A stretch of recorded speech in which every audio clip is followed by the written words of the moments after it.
आज की वीडियो में हम डिस्कस करने वाले हैं board of school education Haryana Bhiwani ने 2009 में इंग्लिश सब्जेक्ट का जो पेपर लिया था उसके सेट डी से क्वेश्चन नंबर 8 जो पोएट्री सेक्शन से आता है वहां पर आपको 2 स्टेंजाज मिलते हैं, जैसा कि हमारी प्रीवियस वीडियोस में भी हमने आप सबको बतलाया है।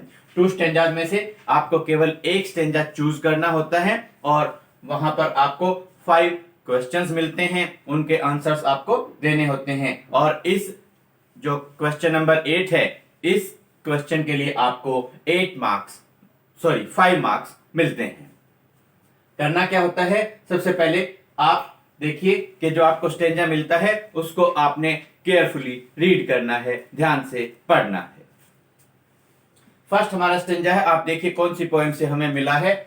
Note one is dissatisfied, dissatisfied, not satisfied, unsatisfied.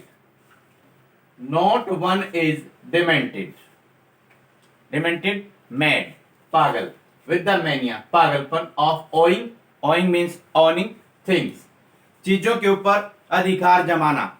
इस पागलपन से कोई भी जानवर ग्रस्त नहीं है, कोई भी जानवर असंतुष्ट नहीं है। Not one Niels, Niels means घुटनों के बल बैठना या घुटने टेकना। तो जैसे ह्यूमन बीइंग्स हैं वो एक दूसरे के सामने घुटनों पर बैठ जाते हैं, ह्यूमन बीइंग्स एक दूसरे को कंपेल करते हैं, मजबूर करते हैं घुटनों पर बैठने के लिए, लेकिन एनिमल्स के जो वर्ल्ड हैं वहां पर ऐसा नहीं होता। Not one needs to another, not to his kind, अपनी ही प्रकार के जो उनके बुजुर्ग हैं, पूर्वज हैं, that lived thousands of years ago, वो जो एनिमल्स हैं वो किसी के सामने घुटनों के बल नहीं बैठते, किसी को घुटनों के बल बैठने के लिए मजबूर नहीं करते, चाहे उनके जो पूर्वज जो हजारों साल पहले पैदा हुए थे, हजारों साल पहले इस अर्थ पर आए थे, उनके सामने भी वो घुटनों पर नहीं बैठते। नॉट वन इज रिस्पेक्टेबल और अनहैप्पी और द होल वर्ल्ड, और एनिमल्स के वर्ल्ड में कोई भी बहुत ज्यादा रिस्पेक्टेबल नहीं है और ना ही कोई ऐसा है जो अनहैप्पी हो। और द वर्ल्ड और द अर्थ, पूरे की पूरी धरती के ऊपर, पूरे के पूरे अर्थ के ऊपर जो एनिमल्स का वर्ल्ड है, पशुओं का जो संसार है, वो उसमें इसी प्रकार का माहौल रहता है कि वो उनमें जो एनिमल्स हैं वो ना तो डिससेटिस्फाइड हैं, ना वो डिमेंटेड हैं, demented with the mania of all things, और ना ही वो एक दूसरे के सामने घुटनों के बल बैठते हैं, ना ही कोई उनमें बहुत ज्यादा रिस्पेक्टेबल है और ना ही कोई बहुत ज्यादा अनहैप्पी है। अब देखिए नेम द पोएम, जब आपसे पूछा जाता है what is the name of the poem, यहाँ पर नेम ऑफ द पोएट नहीं पूछा गया, तो नेम ऑफ द पोएट आपको लिखने की कोई जरूरत नहीं है। नेम द पोएम, अब आप लिखेंगे, हमारा आंसर हो गया एनिमल्स। ऐसे भी हम लिखते हैं, पोएम आपने लिखा, कोलन लगाया और एनिमल्स आपने लिख दिया। अब आप क्या द लगाएंगे, यहाँ पे आप द नहीं लगाएंगे क्योंकि ये पोएम का टाइटल है, शीर्षक है, ये जैसा लिखा हुआ है ऐसा ही आपको लिखना है, animals. What is unique in the animal world, अब जो एनिमल्स हैं उनके वर्ल्ड में क्या चीज यूनिक है, ह्यूमन बीइंग से क्या चीज ऐसी है जो बिल्कुल हटके है। सारा का सारा जो स्टेंजा है वो आप ऐसे कैसे उठाकर लिख सकते हैं, लेकिन ये बहुत ज्यादा आपके आंसर की लेंथ हो जाएगी, तो आप लिख सकते हैं no one is dissatisfied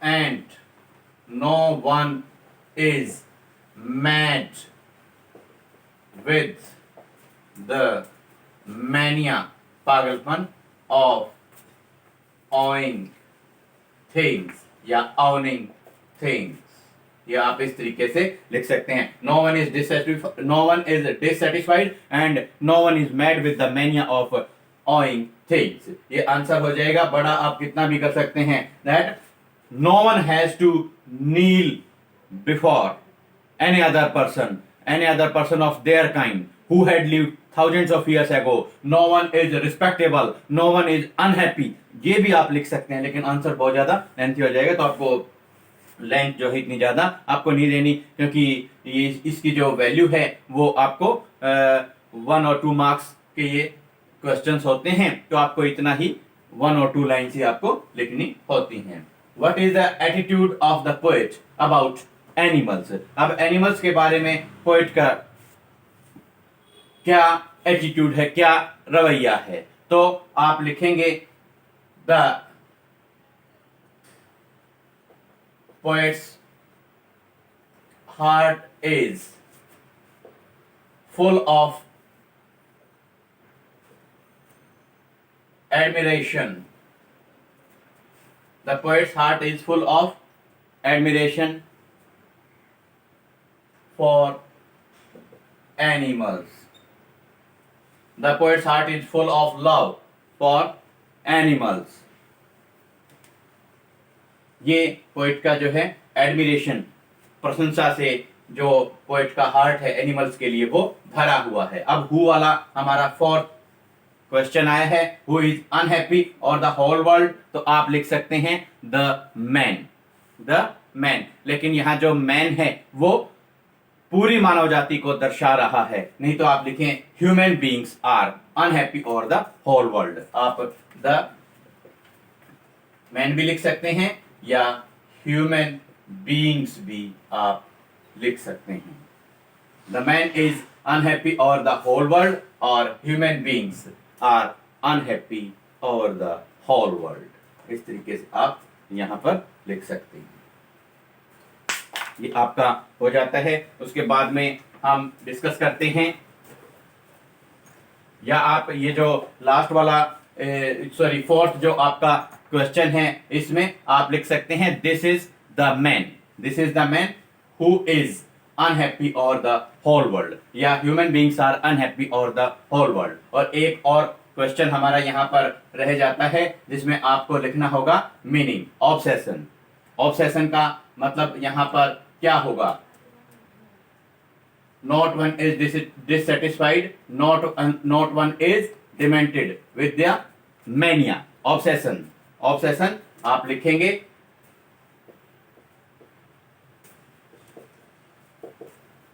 mania, या आप डैश लगा दें ऐसे, ऑब्सेशन मैनिया।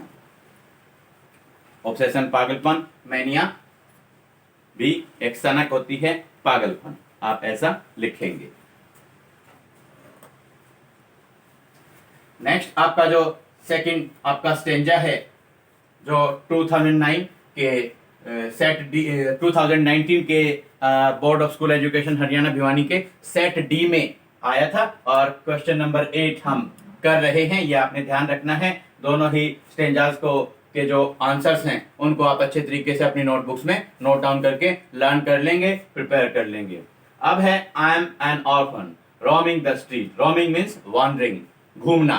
तो जो अमांडा है वो इमेजिन करती है, कल्पना करती है कि काश मैं ऑर्फन बन जाऊं, काश मैं अनाथ बन जाऊं और जो गलियां हैं उनमें मैं रोमिंग करती रहूं, वॉन्डरिंग करती रहूं, घूमती रहूं।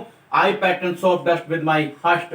हस्ट मीन्स साइलेंट, चुप, शांत। बेयर फीट, नंगे पैर। वो कहती है कि मैं अपने नंगे पैर और शांत पैरों से जो सॉफ्ट डस्ट है, नरम रेत है, उसके ऊपर मैं pattern, pattern means designs, designs में बनाना चाहती हूं, क्योंकि the silence is golden and the freedom is sweet. और ये जो लाइन है इस पोएम के अंदर जब आप समरी में यूज करते हैं या कहीं भी आप यूज करते हैं तो बहुत अच्छी इंपॉर्टेंट लाइन है, द साइलेंस इज गोल्डन, क्योंकि जो शांति है, चुप्पी है, वो सुनहरी होती है, and the freedom is sweet, और स्वतंत्रता, आजादी जो है मीठी होती है। नेम द पोएम आप यहां पर लिखेंगे, name the poem, poem Amanda Robin Klein ने लिखी है, ROBIN robin, KLEIN Klein.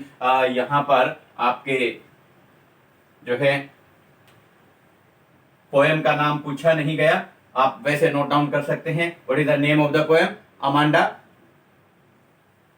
Name the poet पूछा गया है तो आप लिखेंगे Robin Klein. What does the speaker say about silence and freedom? The silence is golden, the freedom is sweet. ऐसे कैसे आप उठाकर लिख सकते हैं? देखिए बहुत बार आपको ऐसा होता है, 99% आपको स्टेंजा जो आपका है वहीं से आपको अपने क्वेश्चन का आंसर मिल जाता है। क्वेश्चन के अंदर जो वर्ड या लाइन है वही वर्ड या लाइन आप अपने स्टेंजा में ढूंढने की कोशिश करें। जैसे ये हमारा सेकंड क्वेश्चन है, इसके अंदर था साइलेंस एंड फ्रीडम, ये वर्ड हमारे को मिले साइलेंस एंड फ्रीडम। ये लाइन हमारी यहां से शुरू हो रही थी और यहां पर स्वीट पर खत्म होती है तो आप लिखेंगे the silence is golden, the freedom is sweet. यही हमारा आंसर है। The silence is golden and the freedom is sweet. What does Amanda imagine herself to be? आप देखिए डज आ गया और इमेजिन आ गया, तो आप आंसर करते हुए लिखेंगे Amanda imagines herself to be. Amanda imagines herself to be, क्या बनना चाहती है? An orphan. आप लिखें एन ऑर्फन, एक अनाथ वो बनना चाहती है। How does the speaker make designs? वो कैसे डिजाइन्स बनाती हैं? How does the speaker make designs? आप लिखेंगे the speaker makes designs. The speaker makes designs on soft dust with नहीं, आप क्या करेंगे? her, with her hushed bare feet या with her silent bare feet, आप ऐसे करेंगे। या आप कर सकते हैं what does the speaker make designs?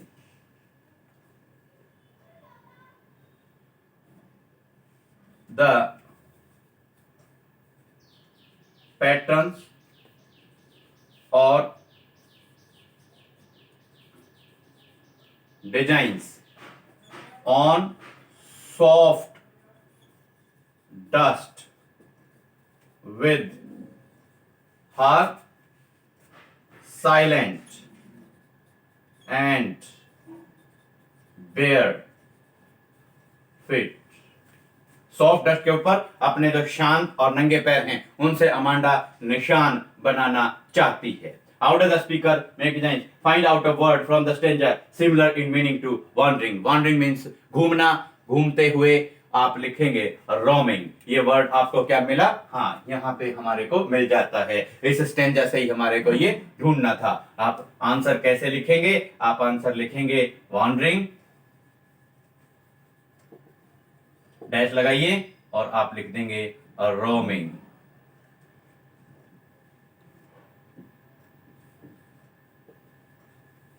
ROAMING, roaming.